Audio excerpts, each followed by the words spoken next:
Hmm, tes suara masuk, oke. Baik, selamat pagi semuanya. Maaf Bu Rahma hari ini tidak bisa masuk ke sekolah karena ada agenda, karena ada sesuatu yang perlu diselesaikan di Surabaya. Jadi semoga sebagian kecil dari Bu Rahma ini dapat menemani proses belajar kalian hari ini.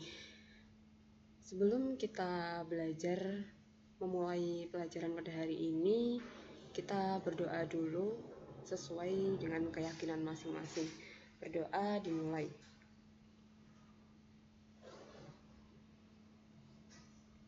Berdoa tak pernah usai. Baik, kemarin kita sudah belajar yang namanya diksi sama majas sama citraan dan satu majas, dua citraan atau imaji. Nah, ketiga ini ada namanya kata konkret.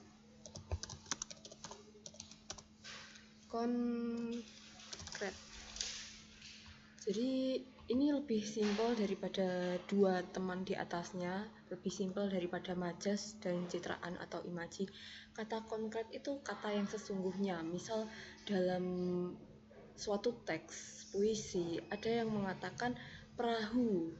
Perahu itu bisa kemungkinan digandengkan dengan kata konotatif, misal ada udang di balik perahu. Nah, itu kan memiliki makna lain. Nah, kalau kata konkret itu benar-benar perahu yang digunakan untuk nelayan mencari ikan, alat transportasi, dan lain sebagainya. Jadi kalau kata konkret itu disandingkan dengan misal contohnya tadi ada udang di dalam perahu. Nah, itu berarti ya memang benar-benar ada udang di dalam perahu, bukan dikaitkan dengan makna yang lainnya. Itu kata konkret. Jadi kalau semisal ada kata bunga dalam teks puisi, itu berarti juga bermakna bunga, bukan makna yang lain-lain, bukan makna keindahan, bukan makna kecantikan, melainkan yang pure bunga. Lalu ada kata dinding misalnya, ya itu benar-benar berarti dinding, bukan yang berarti pembatas atau penyekat gitu.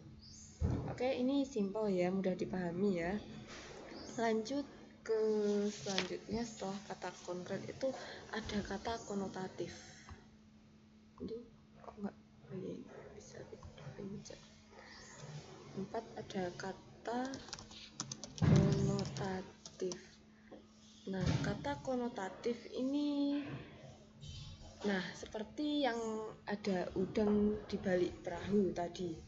Nah, kalau konkret itu makna aslinya, kata konotatif itu makna yang tidak asli. Jadi apa makna ada udang di balik perahu? Itu kan maknanya ada sesuatu yang disembunyikan gitu kan. Begitu. Nah, kalau misal dinding tadi, dinding adalah dalam arti sebenarnya adalah dinding. Kalau dalam arti lainnya mungkin bisa berarti pembatas tadi, penyekat gitu. Terus misal lagi ada anak emas. Ini biasanya kalau ada dua objek disandingkan, yang ini anak tiri, ini anak emas gitu. Kalau anak emas itu anak yang dibangga-banggakan, yang oke lah pokoknya. Kalau anak tiri itu yang dijelek-jelekkan gitulah singkatnya, kasarannya gitu. Ini suara saya terdengarkan? Tidak berisik. Ini backsoundnya ramai sekali di sini, masih di kos. Lalu ada lagi kata konotatif itu meja hijau. Kalau dalam kata konkret meja hijau itu ya benar-benar warnanya hijau, meja yang warnanya hijau gitu. Tapi kalau dalam kata konotatif meja hijau itu artinya pengadilan. Ya, kalau semisal ada teks puisi atau teks fiksi yang mengatakan meja hijau, itu bisa dipikir ulang kembali. Barangkali bukan meja yang berwarna hijau, tapi itu merujuk ke suatu kata, yaitu pengadilan gitu. Lalu ada lagi besar kepala. Kalau dalam kata konkretnya, besar kepala itu ya kepalanya besar, mungkin terkena suatu penyakit atau bagaimana gitu. Tapi kalau dalam kata konotatif, itu artinya sombong gitu. Lalu ada lagi yang namanya panjang tangan. Nah, panjang tangan kalau dalam kata konkretnya apa? Kalau dalam kata konotatifnya kira-kira apa? Ya, itu silakan dicari maknanya sendiri. Nah, itu jadi ini tuh apa sih? Empat empat ini tuh apa sih? Maja, citraan, imaji itu sebenarnya apa? Mengapa kita belajar itu? Jadi ini tuh apa itu namanya? Keempat ini adalah saudara yang dapat memunculkan efek dan makna tertentu yang digunakan oleh penyair dimasukkan ke dalam teks-teks puisinya. Jadi kalau ada turunannya ini, anak beranaknya ini, itu puisi bisa lebih menjadi hidup, bisa menjadi ya lebih alay, kasarannya gitu. Oke, lanjut ke apa ya? Sebentar, kita lihat materinya sampai mana. Setelah ini sudah selesai. Kalau semisal Bu Rahma minta buat apa itu namanya, musikalisasi puisi, itu kira-kira bisa enggak ya?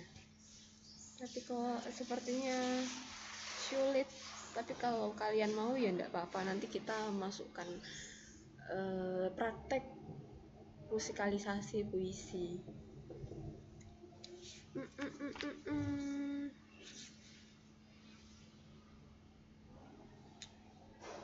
Oh, ini saya ketikkan dulu. Sebentar, ini agak pendek. Tapi karya Sutarji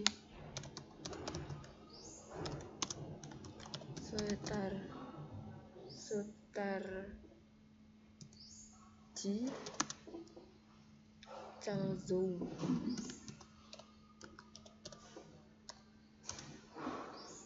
Bahri.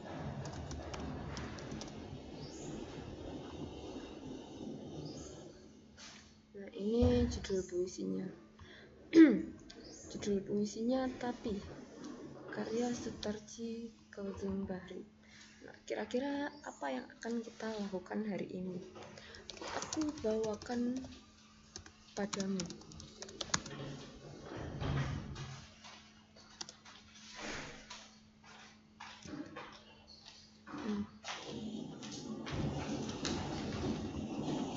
Suaranya maaf ya, ini agak berisik.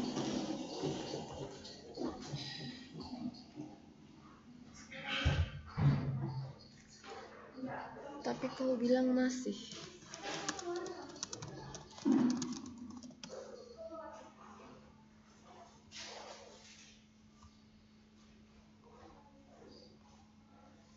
Sini. Aku bawakan bunga.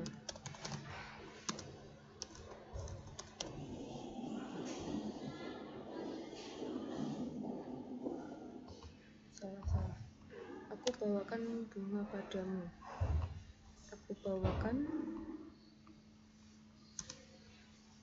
resah.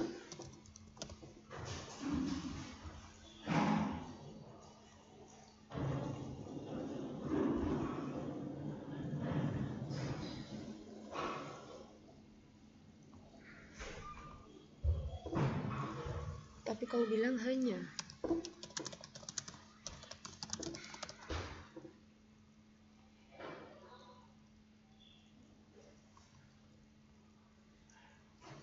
Aku bawakan darahku.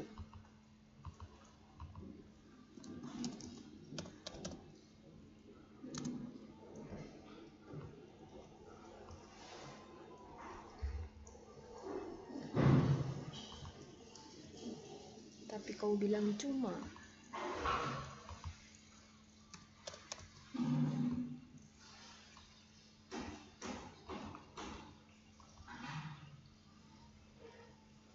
Aku bawakan mimpiku padamu.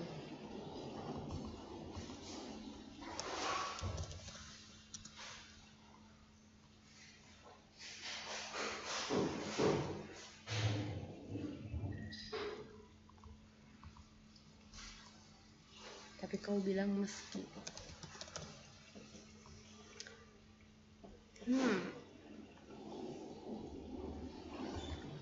Oke, ini penggalan puisinya Tapi, karya Sutarji Kalzumbahri.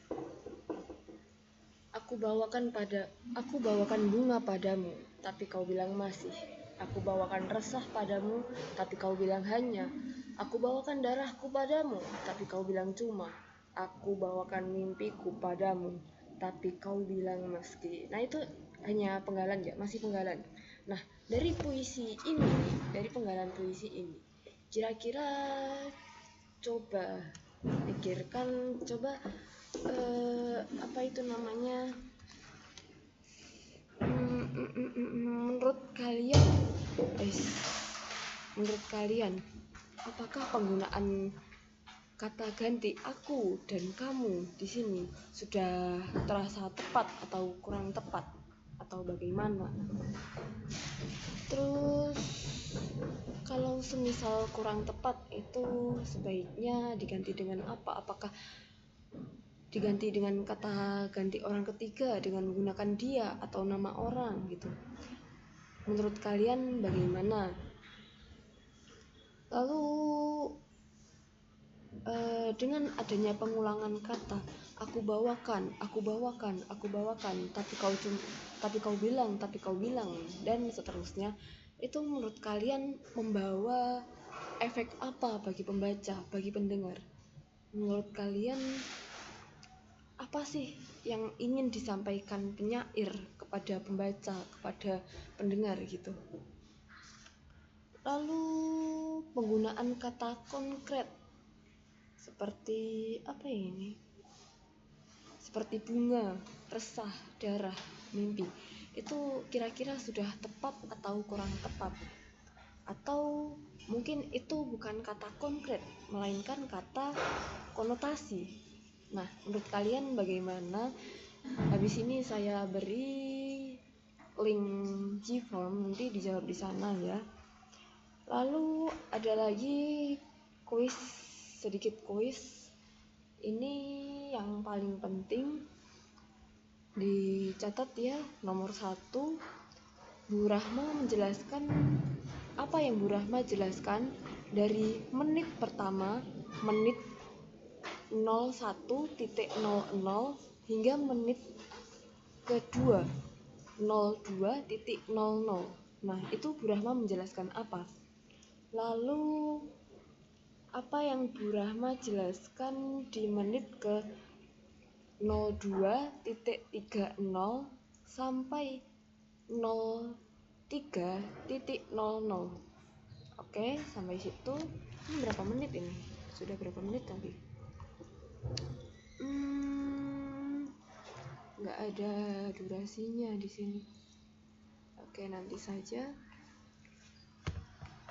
Lalu apa yang Bu Rahma jelaskan mulai dari menit 04.29 hingga 05.14. Nah, itu dijelaskan di link Gform yang akan saya kirim setelah ini. Oke. Sudah dikerjakan ya. Selagi saya masih di sini, dikumpulkan, jangan sampai ada yang tidak mengumpulkan. Harus mengumpulkan semuanya karena ini saya nilai. Seperti biasa, 5 pengumpul pertama nanti saya kasih poin. Dan ini sudah Mei ya, berarti sebentar lagi kita akan menghitung hasil akhir poinnya. Oke, sekian dari Bu Rahma. Cukup untuk pelajaran materi pertemuan hari ini. Saya akhiri. Selamat pagi, semangat, semangat, semangat.